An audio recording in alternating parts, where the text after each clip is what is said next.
ओम सजात्म स्वरूप परम गुरु शुद्ध चैतन्य स्वामी ने नमः। श्री उपदेश शुद्ध सार जी में 14 प्राण अर्थात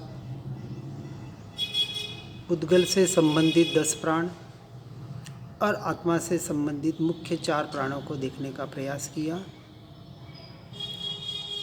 सुख, सत्ता, बोध और चेतना पर्याय की अपेक्षा से कि जिसके माध्यम से अपने स्वरूप तक, अपने स्वभाव तक हम पहुंच सकते हैं।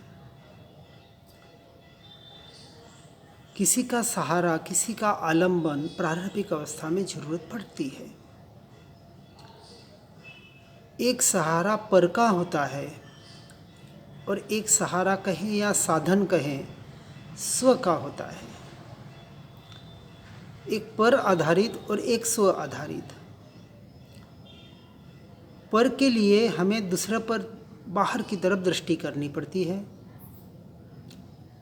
और यदि वह वस्तु मेरे पास ही है तो उसका सदुपयोग मैं किसी भी वक्त किसी भी तरह से कर सकता हूँ।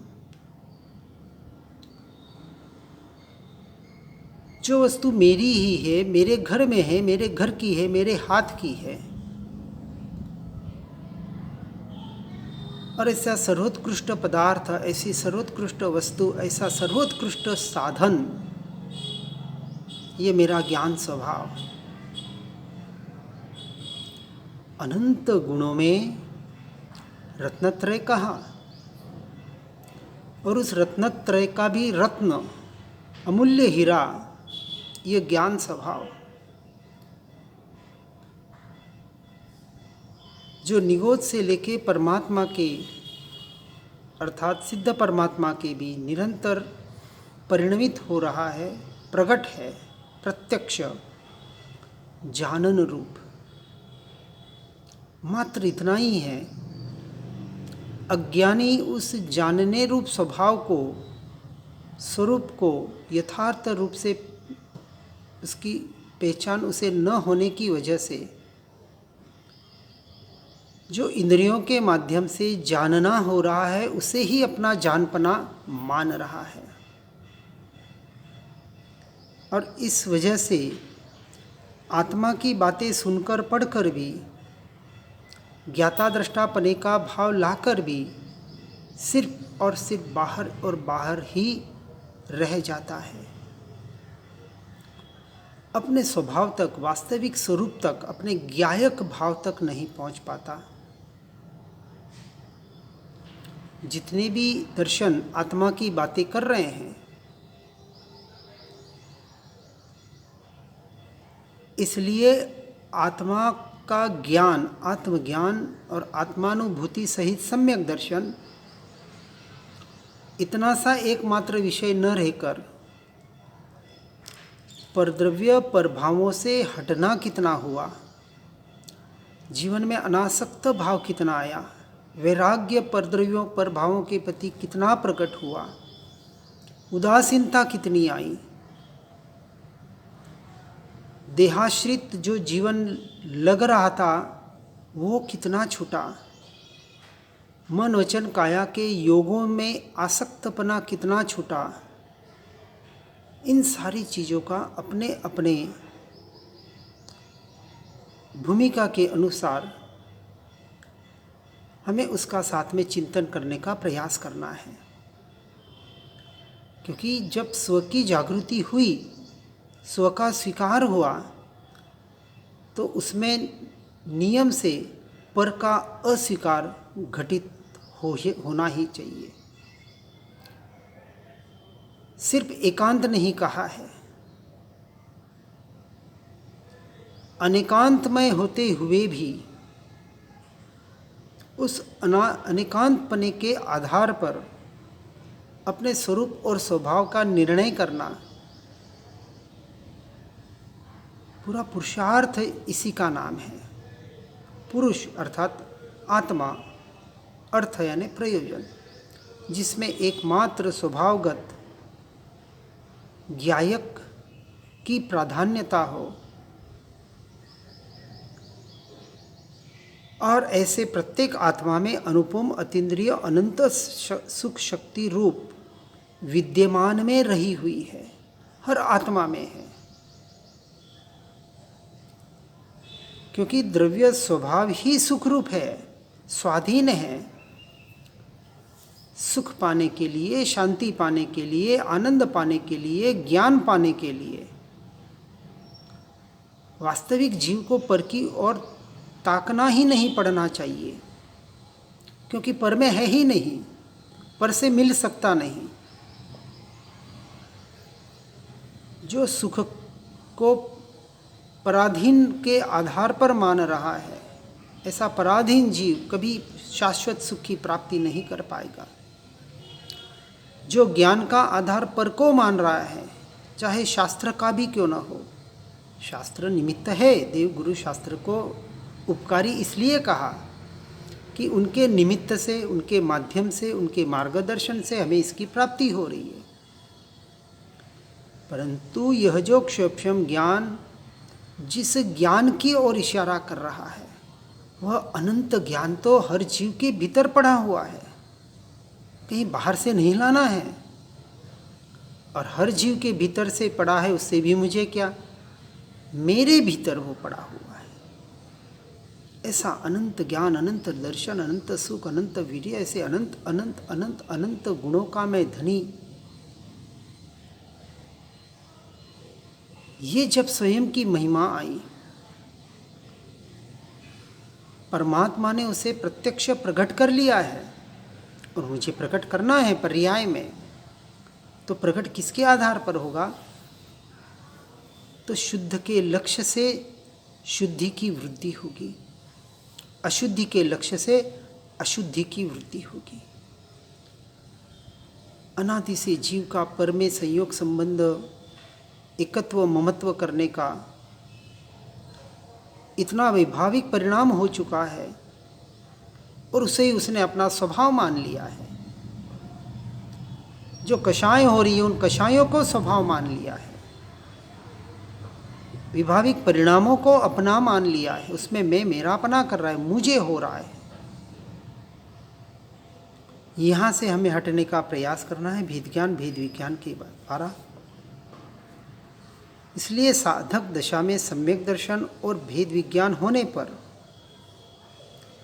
इसके साथ साथ गाथा 469 में इस तरह से साधक का भावक भावों से भिन्न 14 प्राणों का जो प्रकटपना बताने का प्रयास किया गया है, उन 10 पुद्गल प्राणों से हटकर जब जीव अपने 4 प्राणों का आधार लेता है, जिससे सम्यक दर्शन सम्यक ज्ञान की विशेषता से जो सम्यक दर्शन के 8 अंग प्रकट होते हैं, जिससे सम्यक दर्शन शुद्ध होता है, अनंत दर्शन की दृष्टि होती है और शुद्ध स्वभाव से ममल अर्थात शुद्ध दृष्टि होती है और ये 8 अंग परिपूर्ण होते हैं। जिसे आत्मा की श्रद्धा है, वह उत्कृष्ट प्रतिकूल प्रसंगों में भी खेद नहीं करता और अनुकूलता में अपने आप को सुखी नहीं मानता। रति और अरति, अनुकूल संयोगों में अपने आप को सुखी मानना रति, प्रतिकूल संयोगों में अपने आप को दुखी मानना अरति। इन भावों से छूटकर, क्योंकि बाहर सुख है ही नहीं, इसका जिसे निर्णय दृढ़ श्रद्धान हो गया है, अब वो बाहर में सुख या दुख घटित कर ही नहीं सकता, इसे हो ही नहीं सकता। इसलिए प्रतिकूल संयोगों में भी खेद नहीं होता, अंतरंग में क्षोभ नहीं होता और उन सुख दुख के परिणामों के काल में पाप पुण्य के उदय के काल में औदैहिक क्रियाओं में और औदैहिक भाव में, अर्थात मोह राग द्वेष के भाव, उसमें भी वो अपने ज्ञान स्वभाव की दृढ़ता का ही पुरुषार्थ करता है। वहाँ से भेद ज्ञान भेद विज्ञान करके निरंतर अपने ज्ञान का आश्रय लेकर, क्योंकि उसे अभी सर्वोत्कृष्ट साधन मिल गया अपना ज्ञान स्वभाव, अब उसे किसी दूसरे बाहर के साधन की जरूरत ना रही। ऐसे ज्ञान स्वभाव के आधार पर जब तक वह ग्रस्त दशा में है तथा पुरुषार्थ निर्बल है, तब तक ज्ञानी होते हुए भी उसे थोड़ी अस्थिरता हो जाती है, जिसे गुणस्थानक के आधार पर तोला गया है। किंतु अभिप्राय में अशरीरी वितराग भाव का ही लक्ष्य रहता है। जितने दिन बाहर रहा, जितनी देर, उतनी देर उसका खेद भी न करते हुए, वहाँ से विज्ञान करते हुए जैसे ही जागृति आई, तुरंत अपने ज्ञान स्वभाव में आने का प्रयास करता है। मैं ज्ञाता हूँ, मैं पूर्ण हूँ, मैं शुद्ध हूँ, ऐसी श्रद्धा रखता है, क्योंकि इस श्रद्धा के आधार पर तो पर्याय में शुद्धि होती है और यही शुद्ध सम्यक दर्शन का आधार है। ऐसे 8 अंगों को आगे बताने का प्रयास किया जा रहा है। सम्यक दृष्टि के 8 अंग कौन कौन से? गाथा 470 में इसको बताया। पहला, निशंकितपना।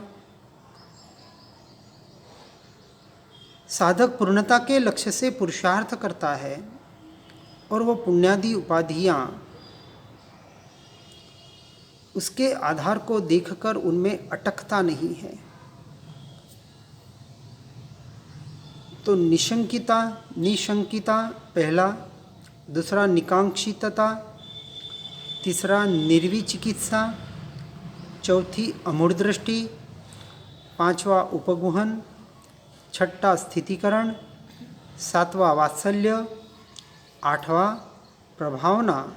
यह 8 अंग सम्यक दृष्टि ज्ञानी को परिपूर्ण दशा की ओर ले जाते हैं। इन 8 अंगों को भी व्यवहार और निश्चय दोनों की अपेक्षा से समझना है। पहला अंग गाथा 471, 72, 73 के आधार पर बताने का प्रयास कर रहे हैं। निशंकित अंग। शंका नाम संशय तथा भय का है, जिसे शंका है। अब यहाँ किसकी शंका? तो बाहर कहीं कोई बात बताता है तो हमें शंका होती है कि ये बात सही है या गलत है, अच्छी है या बुरी है, क्या इससे मेरा अहित या हित होगा या नहीं होगा, क्या होगा। इस प्रकार की बहुत सी शंकाएं मन में आती है और यह शंका भय का ही एक प्रकार है, क्योंकि निर्भयता निशंकता वाले को निर्भयता अपने आप आ जाती है। सर्वज्ञ देव ने वस्तु का स्वरूप कहा है, सो सत्य है कि असत्य है। अब यहाँ परमार्थ की अपेक्षा से बात कर रहे हैं कि परमात्मा ने 6 द्रव्यों का स्वरूप, जीव अजीव का स्वरूप, द्रव्य गुण पर्याय का स्वरूप, जिन जिन स्वरूप की बात बताई है, जिस जिस स्वभाव की अपेक्षा से बात बताई है, उसमें शंका होना, क्या सत्य है या नहीं है, इसे निशंकित अंग है। क्योंकि ऐसी शंका तो मिथ्यात्व कर्म के उदय से ही होती है। मिथ्यात्व प्रकृति के उदय से पर पदार्थों में आत्मबुद्धि पैदा होती है। इसी को पर्याय बुद्धि कहते हैं। अर्थात कर्मोदय से मिली हुई शरीरादि सामग्री को ही जीव अपना स्वरूप समझ लेता है और इस अन्यथा बुद्धि से ही सप्त प्रकार के भय भी उत्पन्न होते हैं। ये शंका ही भय को उत्पन्न कर रही है। ये 7 प्रकार के भय अर्थात इस लोक का भय, परलोक का भय, मरण भय, वेदना भय, अरक्षा भय, अगुप्ति भय और अकस्मात भय। जब इनमें से किसी भी प्रकार का भय हो तो जानना चाहिए कि मिथ्यात्व कर्म के उदय से हो रहा है। यहाँ कोई शंका करे कि भय तो श्रावकों तथा मुनियों को भी होता है, क्योंकि भय प्रकृति का उदय अष्टम गुण स्थानक तक रहता है, तो भय का अभाव सम्यक्ति को कैसे संभव हो सकता है? तो इस भेद को यहाँ बराबर समझना है। यहाँ सम्यक दृष्टि को कर्म के उदय का स्वामित्व नहीं है। भय हो भी जाए तो उस भय को अपना स्वरूप और स्वभाव नहीं मानता है। जितनी देर पर में रहा उतनी देर पर में, और जैसी जागृति हुई स्व में आ जाता है, ये मेरा स्वरूप नहीं, मेरा स्वभाव नहीं। और न वह परद्रव्य द्वारा अपने द्रव्यत्व का नाश मानता है, इसलिए वो भय नहीं है।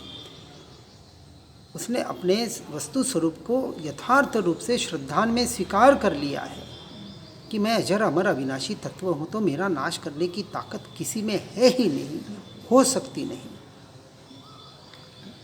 और पर्याय का स्वभाव विनाशिक है, इसको भी वो जानता है। इसलिए चारित्रमों संबंधी भय होते हुए भी 8वें गुण स्थानक की बात है, ये चारित्रमोह का यहाँ परिणमन है।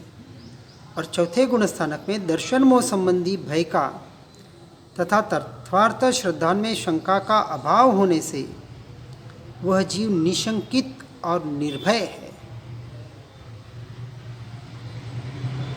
इस अपेक्षा से बराबर समझने का प्रयास करना है। यद्यपि वर्तमान पीड़ा सहने में असक्त होने के कारण भय से भागता है, इलाज आदि भी कराता है, परंतु साथ में जो तत्वार्थ श्रद्धान चल रहा है, जिसकी वजह से वह उसमें डिगता नहीं है, और दर्शन मोह संबंध भय लेश मात्र भी उसे उत्पन्न नहीं होता, और उसके आधार पर अपने आत्मज्ञान श्रद्धान में वह निशंक रहता है। वहाँ उसे अपने स्वभाव के प्रति, स्वरूप के प्रति अंश मात्र भी शंका नहीं है, और इस निशंकता के आधार पर वह जीव निर्भय है, अंश मात्र भी भय नहीं है उसे। इस प्रकार से 7 भय से रहित होने का वह पुरुषार्थ करता है। और जिन आज्ञा अनुसार निर्ग्रंथ मार्ग में वितराग स्वरूप की आराधना कर परमात्मा स्वरूप की प्राप्ति मैं करूँगा ही करूँगा, ऐसा दृढ़ उसका भीतर से श्रद्धान है, उसका निर्णय है अटल कि इस मेरे श्रद्धान को कोई भी डिगा नहीं सकता, ऐसा अटल श्रद्धान। इसलिए उसमें किसी प्रकार की शंका नहीं है। ऐसा दृढ़ विश्वास साधक ने अपने आत्मा में निश्चय किया है, और जिसकी अनुभव दशा में इस प्रकार की निशंकता, यही उसके भव भ्रमण से बचाने का लक्षण हम उसे स्वीकार कर सकते हैं। इसलिए निरंतर आत्मा के अर्थात अपने स्वरूप के स्वभाव के त्रिकाली ध्रुव स्वभाव की श्रद्धान यथार्थ टंकोत्कीर्ण निर्णय, यही निशंकित अंग है कि अब अंश मात्र भी शंका न रही अपने स्वरूप के प्रति, स्वभाव के प्रति, अपने कार्य के प्रति, अपनी क्रिया के प्रति, अपने अस्तित्व के प्रति, अपने होनेपने का जो एहसास है, ये निरंतर वहाँ जगा रहता है। और शंका या भय से रहित होकर दृढ़तापूर्वक आत्मस्वरूप का श्रद्धान अपने ज्ञान स्वभाव में रहने से सारे पूर्व कर्म बंध का संवर सहित निर्जरा वहाँ करने का वह पुरुषार्थ व्यवहार की अपेक्षा से करता है, या यूँ कहें हो ही जाता है। इसलिए सम्यक दृष्टि आत्मा अपने ज्ञान स्वभाव के श्रद्धान के आधार पर निशंकित होकर, भय के निमित्त से स्वरूप से चलित न होकर, उसके से संदेह युक्त न होकर, निशंकित अंग होते हुए पूर्व कर्म का क्षय करता है इस तरह से पहला अंग, निशंकित अंग अपने जीवन में उतार कर सारे शंकाओं का निवारण करके, सारे शंकाओं पर जो प्रश्न चिन्ह थे वहाँ पर चौकड़ी घुमाकर, क्रॉस करके एकमात्र अपने स्वरूप का, अपने अस्तित्व का टंकोत्कीर्ण श्रद्धान करना, यही वास्तविक हमारी आराधना होनी चाहिए। हर जीव इस साधना आराधना में आगे बढ़ने का प्रयास और पुरुषार्थ करे। इसी भावना के साथ ओम नमः सिद्धम। श्री जिनवाणी जिनवरवाणी जग जीवों को सुखदानी, मोह विनाशक तत्व प्रकाशक भविक जनों के मन आनी। पूर्ण ज्ञान के महासिंधु से रत्न त्रय के रत्न मिले, ज्ञान भानु का उदय हुआ है, भव्यों के ही कमल खिले। मोह मान अज्ञान तिमिर को ज्ञान किरण से दूर किया, सुनय जगाती कुनय भगाती, स्यादवाद का मार्ग दिया। वस्तु स्वरूप यथार्थ बताया, बतलाया निज आत्म राम। धन्य धन्य जिनवाणी माता, शत शत वंदन सतत प्रणाम, शत शत वंदन सतत प्रणाम। ओम नमः सिद्धम।